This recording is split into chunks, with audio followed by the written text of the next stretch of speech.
Welcome to the National Women's Fitness Academy podcast. We're here to talk about women's health, female hormones, body image, and all things health and fitness.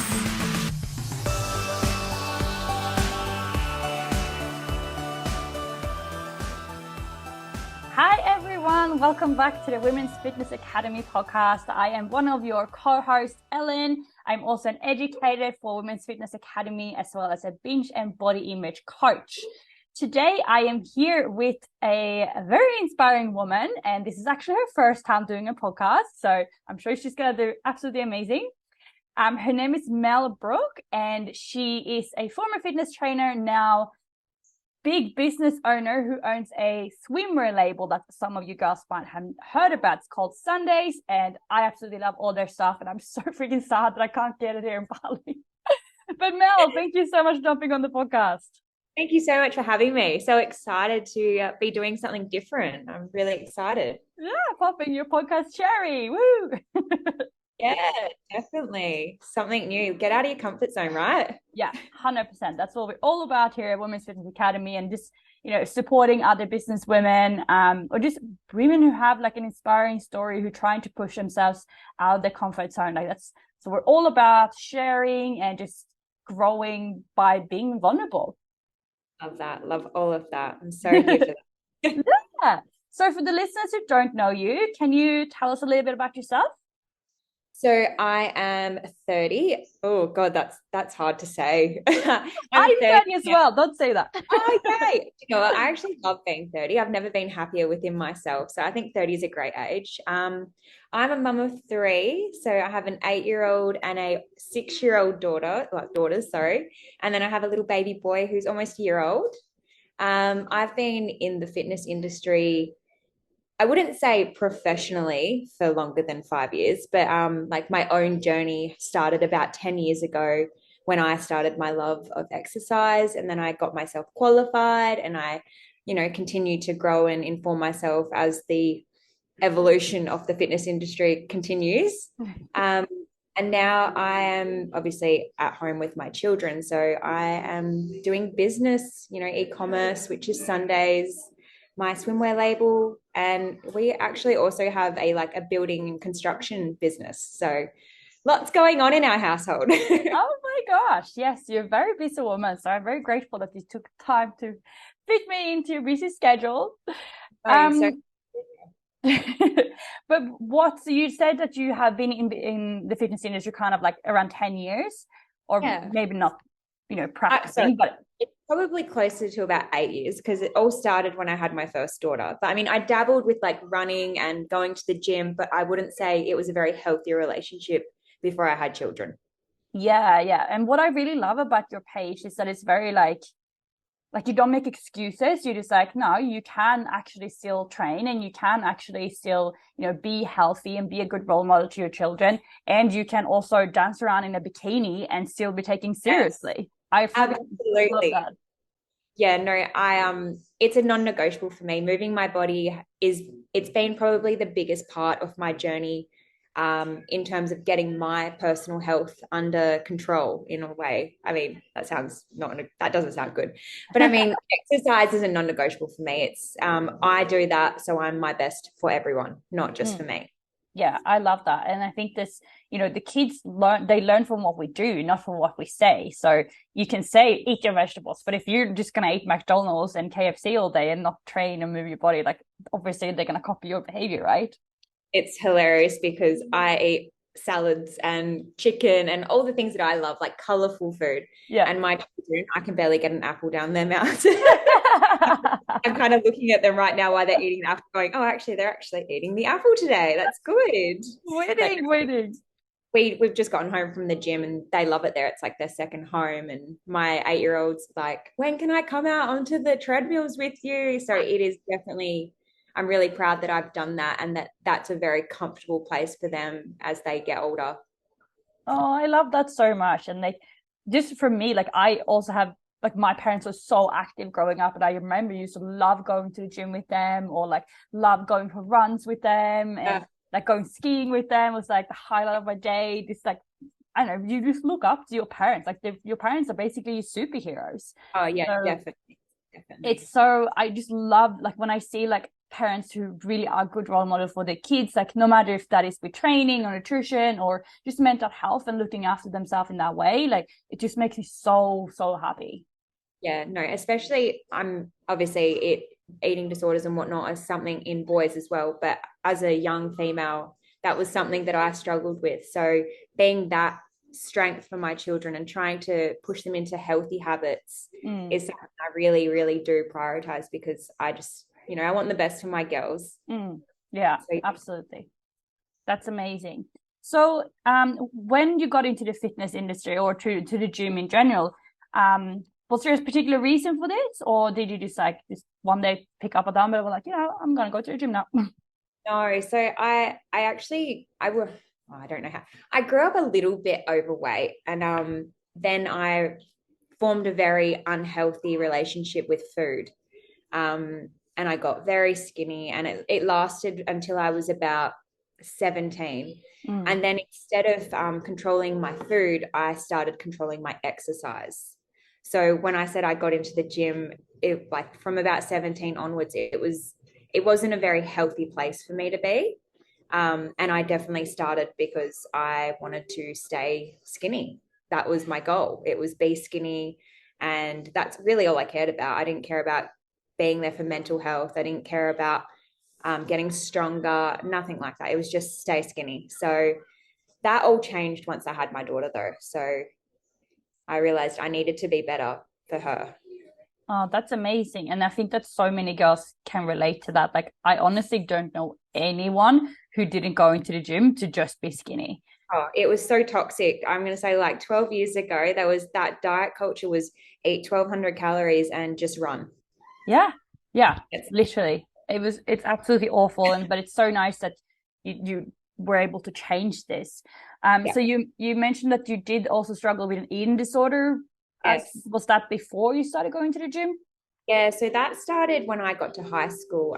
Like I said, I'm not going to say I was hugely overweight, but in my mind I was, as a young little girl. Like it started from about the age of 8.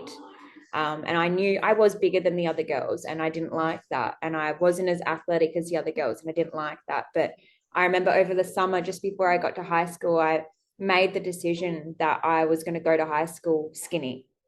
And my parents weren't educated, and they didn't really notice what I was doing. And it was a big strategy, and it was just don't eat. And that lasted for probably close to about a year and a half.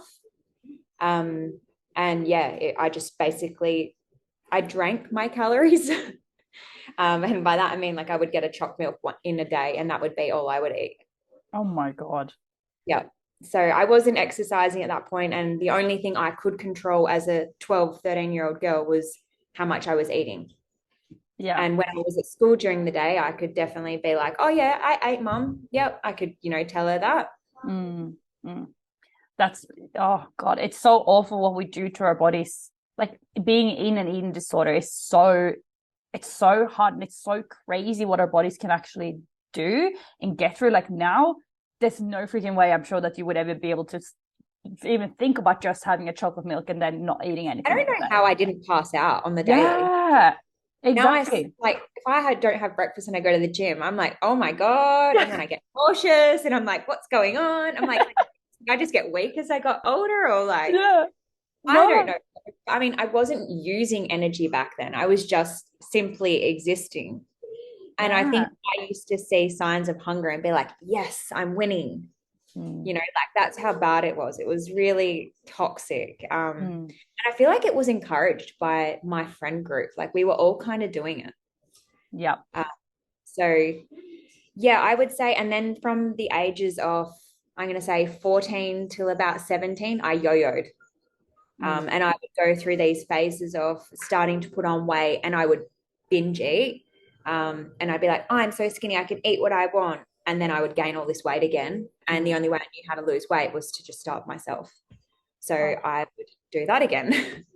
It's so awful. And I can so relate to say like what you said about being kind of encouraged in the friend group, because that's how my anorexia started as well. Like everyone was doing it. So like, why shouldn't I do it? And then certain people, like no one's eating. Like, why should I be the only person eating lunch? Like, no, that's not going to happen. Yeah. And then I think for some people who have like very addictive personalities and like get really obsessed with stuff, then that's when it really escalates. Because there's so many people in that class who they had like an eating disorder for a couple of months, and then they kind of just went back to the normal eating and never thought about it again. Whilst for some people like you, like myself, it just escalates. Yeah. So definitely. how did you get out of this? Did you get help from a counselor, or like throughout my years, I've definitely spoken to like therapists, counselors.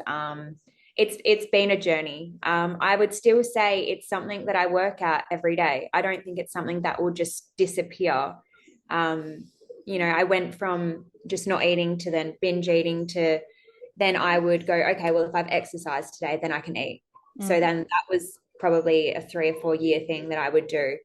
And then I had children. And I would say that was just the biggest wake up call for me. One, I had to get, like, when you're pregnant, you totally lose control. There's no way I'm making myself sick while I'm pregnant. And I had to eat, like, it wasn't just me. So I think that really helped me.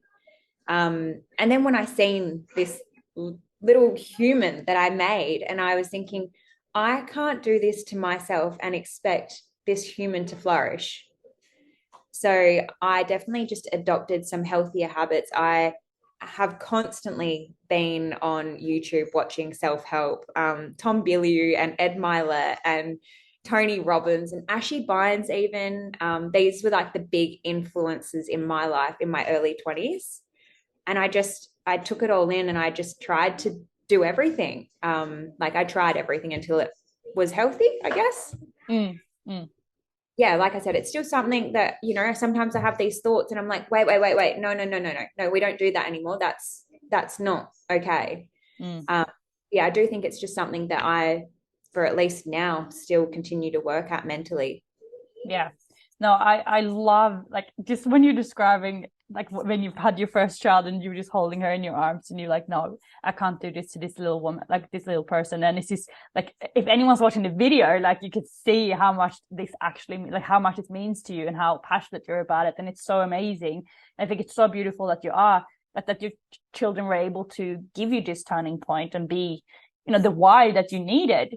Because it can be really hard to find that why, like, especially when you've been struggling with eating disorder for so long, like, it becomes a part of your personality. It really does. And like I said, my eating disorder went through evolutions as I grew up, so I just think now there's so much information available, and the fad diets of the 1,200 calories a day and the continuous cardio for no necessary reason, it's like those things are just, they're kind of frowned upon now, whereas like back then it was like encouraged. So I think that all helps. Like, the diet culture has definitely evolved in a more healthier, sustainable way. Yeah, absolutely. And even though it's not as fast as we probably would have liked it to be, there's still a lot of girls out there. I get girls every day messaging me, I'm eating 800 calories a day. I'm like, people still tell you to do this? Like, what? Where are these coaches coming from? I'm sorry, but you go through Big W and that Fast 800 book is on special continuously. I'm like, how is that book still on the shelves? Like, that should be banned. Like, that is illegal information in my eyes. Yeah, literally. Like, you're basically telling people, here's how to get an eating disorder. Like, I know. And like, once you get used to eating 800 calories a day, your body does get used to that. Oh, if 100%. you eat more than that, you will gain weight. Yeah, exactly. Stuck eating 800 calories a day for the rest of their life if they don't get the help they need. Exactly.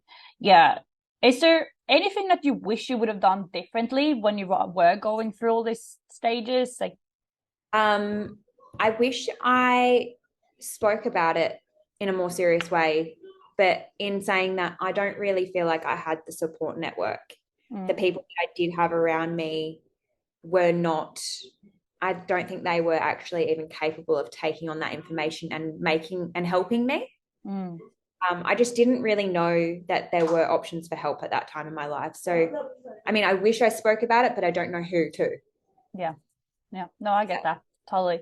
And like you said, like, now it's so easy to get help. Yeah. You just have to find the person who works for you. Like you have 100 coaches to choose from. But yeah, back then it was like where would I even go if I wanted to get help? Like for me, it was only the school counselor, and they had never even heard of an eating disorder before. They had no clue what they were talking about. No, not at all. So, and like in like saying that there were certain influences in my life that were quite positive. Back then, when you would go to these people for help and buy their programs, they were 1,200 calories a day as well. So, you know, it's like the person helping me is encouraging me. Yeah, exactly. Yeah, and unfortunately, I think that's something that's so common still, that people are encouraging this obsessive behavior and seeing it as dedication instead of as some like a big red flag. Yeah, exactly. Yeah, it's crazy, but it's so good to see that you are now out of it on the other side. And like, even though you still have those voices coming back every now and then, you now have the knowledge to not act on them. And I think that's the biggest difference. And like, guys, if you someone who is struggling with this stuff, and or if you have struggled and you're like, why am I still hearing these thoughts? Like, I 100% agree with you. Like, I don't know if these voices will ever completely go away, because it's been such a big part of your life and who you are now as a person. But you know, you do not act on these thoughts. Like, we have random crazy thoughts all the time. Like, we can't control. We have to choose which ones to believe and which ones we actually respond to. Exactly. That's it. So fast forward to now, you have 3 children now, and you started a swimwear brand. So when did Sundaiz start? Well, so I actually had a brand before Sundaiz, and it was so it was children's clothing. And this was actually how I got into like influencing and all of that. I had a kids brand, and I actually sent a parcel to Sophie Gwydolin. Excuse me for saying that wrong, but she had her twin daughters, and I sent her a little kids piece of clothing, and it went crazy. And I sold out, but I got to a stage with that particular business where I didn't have the money to reinvest into that, and I didn't have the support system. I was in a different relationship. I was in a different like world basically to what I am now. So that business died because I couldn't keep it going. I had no support. Fast forward, I left that relationship, and I have the support system I do now. I've done some property deals which have helped me, and I've reinvested that money into Sundaiz. So that's how we've got to keep that one growing. So yeah, that's how that all started. And I started that because it was when I went to go back to work after having my first daughter, and I went to all these daycare centers, and I was just like, I can't be away from her. I just couldn't do it. And then I was like, I'm going to be confined to my job. And I was in construction back then. And I was just like, this is not what I want to be doing with my life. So I remember making that decision then and there. I was like, I'm going to have an online business, and I need to be a person that people trust and want to buy from. So that's how my Instagram started, and all the ideas of swimwear and whatever else. I've had so many ideas over the years. Too many. I have to stop myself on the daily to start a new business. But that's so typical entrepreneur though. You just have like all of these ideas all the time. You're like, this will be a good idea. This will be a good idea. We have a new rule in our house. We don't still want to do it after 6 months. It doesn't get done. But if you do still want to do it after 6 months, then we will invest the money. We'll invest the time. I love that. Yeah, that's a really good mindset to have, because realistically, like, you're not going to miss out on anything in 6 months, right? No. Well, I mean, in my head I am, but yeah, I'm exactly the same. I'm like, okay, I want to start a business. I'll start it tomorrow. Actually, I've got the Instagram page, I've got emails sorted, I've got it all ready. The website is up. literally can't relate. Yeah. So why did you go with swimwear out of all the stuff? I have been beach obsessed since I can remember. I used to live in Kalgoorlie to start, which I don't know if you're familiar, but it's in the middle of nowhere. There's like mines and stuff, right? Yeah, it's in the middle of nowhere. We didn't even have a river. Like, it was. Oh my God. Barren. Yeah.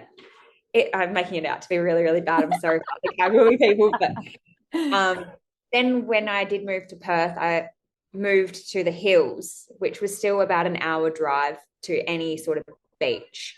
But I just remember as a kid just being obsessed with the ocean. And then when I became a teenager, I used to get on the bus and it used to take me 2 hours each way, and I would do it every day just to get to the beach. And then as soon as I got my license, I was at the beach every weekend, and I've just lived in swimwear. It's my happy place. I love being in the sun. I love being in bikinis. It's just a whole vibe. And why not bikinis? Yeah, fuck God, I 100% agree. Why not? I would be in a bikini right now if I could. I've got them on underneath. Oh, I Yeah. love that. So when did you start? So Sundaiz started, I think it was October of last year. Oh, wow, that's not long at all. Oh, wait, not last year, the year before. We're 2023 now. Yes. Okay. Wow. Okay. So a little bit over a year. A year. Yeah, and about a year and a half. Year and a half. Yeah. Oh, that's amazing. So where does the name Sundaiz come from? Because every time I wear that hat, people always ask me that.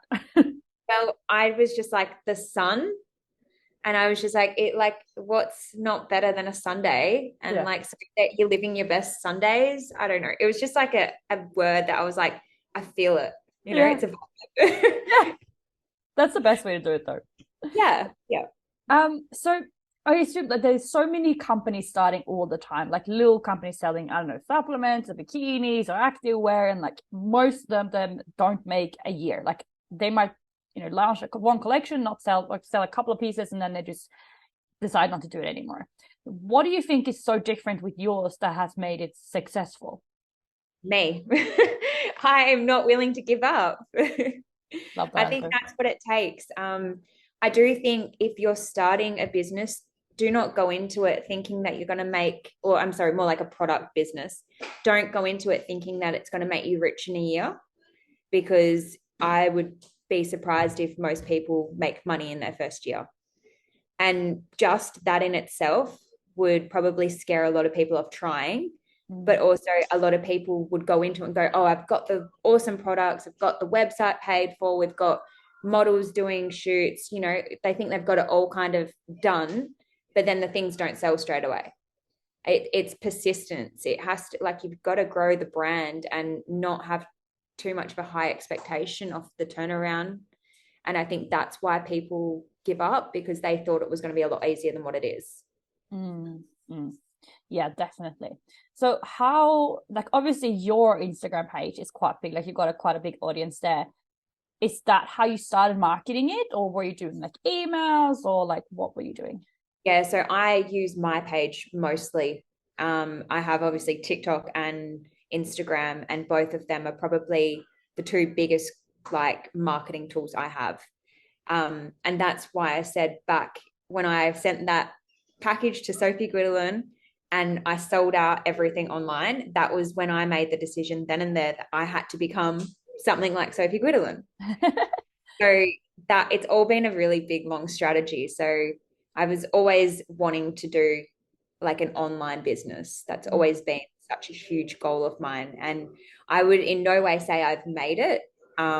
It's it is a grind, and it's a continuous grind, and you miss a day and you're backwards. So it's I would say those are my two biggest marketing tools for sure. Do you send a lot of, like you mentioned you sent that baby clothes to her, like do you still like use like big influencers like that to like market your stuff? Or I don't have the budget to pay influencers.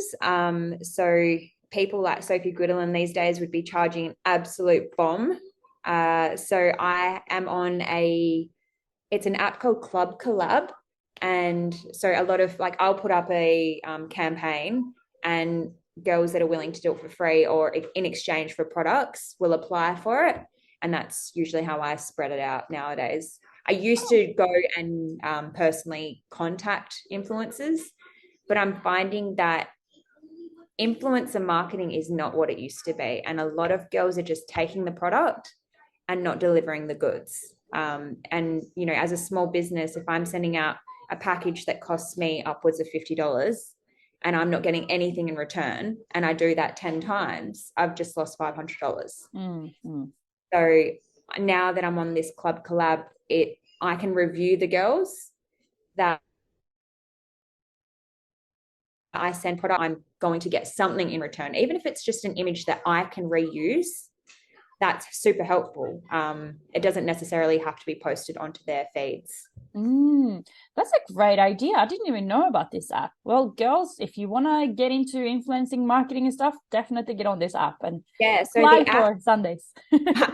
the app is not, it's for influencers and brands. So like it's great and it's free and it's so easy to use. Like highly recommend this app. Oh, that's such a great idea. Yeah, I can't believe I didn't. Well, I can't do it now because I'm in Bali, but yeah. Anyway, well, I love, like, you posted a video the other day. It was it cracked me up so much. It was like, what was the caption?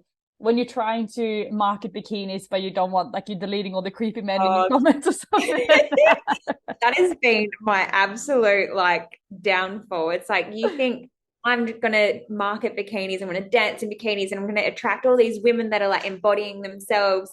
And it's like, no, I'm about 70% creepy males. Yeah. Literally, they have absolutely no shame. I'm all for it if they're going to buy my bikinis. Yeah. Here's the link to purchase. Maybe for your girlfriend. I don't know. Yeah. Oh yeah, they always have a wife or a girlfriend, all of them. Oh, don't they? Yeah, I remember I posted this thing about, it was just me, and it was like this big post about like binge eating and like my own struggles and stuff like that. And I got so many guys be like, "Oh, you're looking so sexy in this bikini," blah blah. And I'm like, I literally poured my heart out here. Now you comment on my lips, like, fuck off. The amount of guys that commented on that particular video being the creepy male, I'm like, dude. And like, they don't get it either. No, but you know what? It's good for engagement. Let them comment. Let them message. Exactly. That's what I'm thinking as well. I'm like, oh, well, I mean, as long as no one's doing any harm, right? As long as no one's like harassing you or, you know, making you feel uncomfortable, that's what it all comes down to. Like, you could choose to block all these people, but what's the harm here? And like, not everyone's going to agree with this. Yeah, exactly. No. Some people might think, like, oh, just block them, like it's not worth the engagement. But you know what? We're living in a world here where engagement is literally everything. No one's engaging with your post. No one's going to see it. No one's going to purchase, and you cannot run a business. That's unfortunately how it works. So that's exactly how. Sometimes you just need some creepy guys, and they normally don't understand that they are, like you said, they don't get it. Like, there was this meme that I reposted like a few months ago, and it was like waving, or like, oh fuck, what was it? It was or the guys in your DMs are trying for the 512th times, like, you're getting closer, she's going to respond. And like so many guys responded like, ha ha ha, and I'm like, you are that person. All the guys that I'm talking about. And no, I'm not going to respond. I don't respond to the DMs, but if they say something nice, I'll like it. I'm like, that's nice. I can take that. Exactly. And if someone says like, wow, that's a really nice bikini, or like, you look great, you look so happy, like, why wouldn't you respond? Like, don't be rude just because it's like a old man. Like, he can still be really nice. People on Instagram are so lovely in comparison to people on TikTok. TikTok is a whole nother ball game.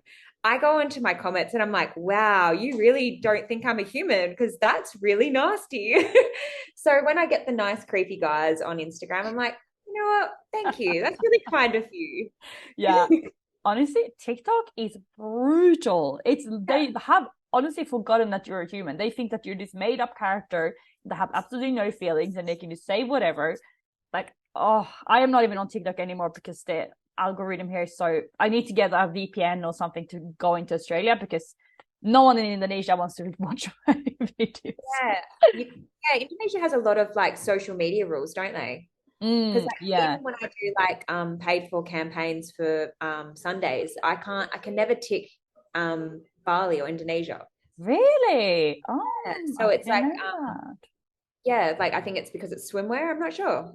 Yeah, it's actually, there's a lot of websites that you can't access from here. I think they have a lot of probably safety things maybe, but it is, it is pretty strict in certain ways like that. So makes sense, I guess. We're in their country, they have to live up to their laws, which is fine.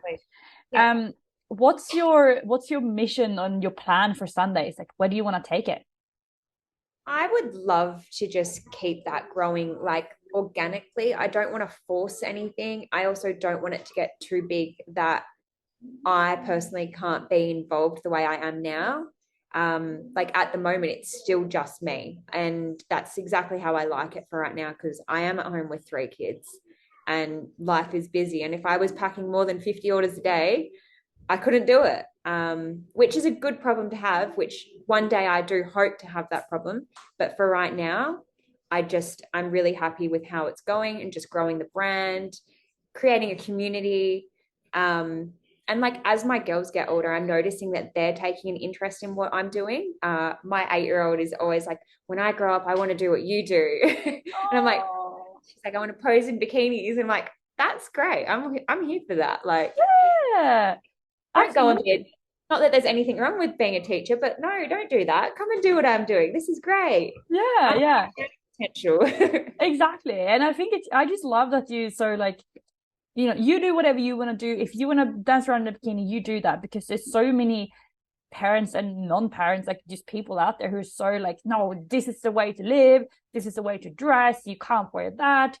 Like, if you're telling your children to not wear certain things, like they can take it as, oh, I'm not good enough, or I'm not, like, I can't wear this because I'm not skinny enough, or whatever. But in reality, like everyone has a bikini body. You just have to put on a freaking bikini. Absolutely. And that's absolutely what I'm about. And I also am just like, life is for living. Let's not take it too seriously. Like, I am a very silly person. I'm constantly in the car singing, and my girls are like, Mum, too loud, like turn the step off. But then sometimes they join in, and I feel like I'm opening a window for them to become themselves. And I feel like they feel comfortable with me. And like that makes me feel like I'm doing it right, because, you know, when I was growing up, it was sometimes there were topics that we weren't allowed to discuss. There were things that I wouldn't have spoken to my mum about, not because my mum was a bad mum, just because I didn't feel like it was like a comfortable scenario for me. So, I mean, my little girl's just put her hand out and put it on me. Oh, so sweet. Mum is almost done. That's really interesting though, that you feel like you haven't always no, that you feel like you haven't always been like as open-minded. And because normally if someone is like this now, they normally come from like a background of that. What do you feel like changed for you to help you like really step into who you actually are? It happened after I had my second daughter. I feel like that's why I always do talk about that. I think children are lessons in the most, like, sometimes you don't see the lesson until you look back on it. And, you know, like my first daughter, I feel like she really helped me find a healthy relationship with my body, my appreciation for my body, which then meant I have to look after my body and teach her how to do the same. With my second daughter, it was, I feel like my life kind of came crashing down on me. It all just like, whoo, come at me. And it was a really hard scenario. I had 2 under 2, and I felt very alone. And so I had to kind of deal with my demons. And in doing that, I realized that I was kind of being suppressed as a person. I felt like the people that I had around me didn't encourage me to be me. And I don't know, I think it was social media, to be honest, when I seen that there were other people like me with these crazy ideas, but they were actually doing them. And once I realized that I wasn't supported with my crazy ideas, you know, the failure of my first business, I was like, I need to get out of this and focus on me. And when I did that, it was like, I just feel like I've been constantly rewarded since I did that. It was the hardest thing I've ever done, but so many doors and like everything just kind of flowed at me. Like, I don't know how to describe it other than that. It's just like, I did the really hard thing and then I was rewarded for doing it. And I found who I was in that. And then I also realized that all of those people that I kind of left behind were like, you changed, you're such a crazy person, you did this, you did. And it's like, no, I'm actually just myself, and I never was this person because you wouldn't allow it. So yeah, and now I'm like, you know what, I am who I am, and I'm a crazy person, and I like it, and I'm happy, and I'm silly, and I'm doing lots, and that's how I want to live. I love that. I absolutely love that. And I think it's really interesting that you say that social media kind of helped you with this as well, because people so fast at just like saying social media is so bad, it's so negative, and fuck, it definitely can be if you let it get to you. Like with TikTok, for example, like if you would take every one of those comments to heart, like, oh my God, you would just be laying in a dark hole just crying all day long. But it definitely can be so supportive as well. Like I feel like there's so many amazing, like so supportive girls. Like some of them are more supportive than my friends in real life. Oh, absolutely. I feel like I've made like a community of people online that like I feel like I'm so close to these people. Yeah, I haven't met most of them. Exactly. But it's just the fact that like I feel like we think very similarly. We're all doing things that are different, and you know, we all encourage each other on each other's journeys. You know, there's some people that I have followed or been in contact with since, God, how old are you? Since, you know, 8 years ago. So, and I just feel like those people have encouraged me to become who I am. And in doing that, I've now found people in my real life that, you know, encourage me and support me and love me for me. So that obviously keeps me going. Oh, I love that so much. And it's so nice to see that you were able to find that version of yourself, because that's obviously who you truly were. Did this get like frowned upon by like your parents? And not so much my parents. My parents are a little bit alternative in like traditional terms of parenting. I was a free agent, I would say. Like they were kind of doing themselves, and I moved out of home when I was 16. So I wouldn't say it was my parents. My parents have always just gone, you do you, and we're here or we're not, you know. And I would say it was certain people like my ex-partner and the family that I became very close with. Those people very much so frowned upon, even now, so still how I am today. They think, you know, I lost it. I've just gone crazy. It's like, no, this is who I am. Yeah. Well, people tend to judge when they don't understand, right? So exactly. And also acting out of jealousy. But the thing is, I can understand how they don't understand me because I'm open-minded. Yeah. And while I love and cherish the parts of my life that they were in, and it wasn't all bad, you know, like I'm so grateful for all of who and how they helped me in the times they did. But it's like we've all grown, we all change. And I'm open enough to accept that we're different. And that doesn't mean we have to all dislike one another. It's like, I'm not crazy, you're not crazy. We're just different. Yeah, no, I absolutely love that. We're all different, and it doesn't mean we don't have to like each other. Exactly. That's amazing. Yeah, I think that's so, so powerful. And, you know, I was just having a conversation with a client this morning, and she's like, oh, I tried to explain to my mom about this, but she doesn't understand. But like, you can still support and you can still be there even though you don't understand every single thing that someone's going through. Yeah. And I think as you get older, you realize that not everybody is going to be your person. Yeah, exactly. Your people. But it doesn't mean that we all have to dislike one another. It's like, let's be respectful that people live differently. Yeah, 100%. Exactly. And everyone's going to come into your life for a reason. Some people might be there for life. Some people might be there for a few months or weeks. And that's completely fine. Like it's like you said, it's not like one size fits all for friends and family. It's what feels right at the moment. Yeah. But I would say doing the not standard 9 to 5 and maybe making some decisions online that other people wouldn't do. Like it's not the easy route, and you're going to ruffle feathers and it's going to get uncomfortable at times, but I feel like the rewards for making the riskier decisions are far better than if you just don't even try, if you know what I mean. 100%. Absolutely. I like, my biggest fear is like going to bed and be like, what if I would have done this? Or like, what if I would have spoken to that person or taken that chance or gone to that place? Like, I would rather just do it and like fall on my face and just be like, whoops. Well, when you fall on your face, you learn. Exactly. So it's I either win or I learn. 100%. Yes, I love that.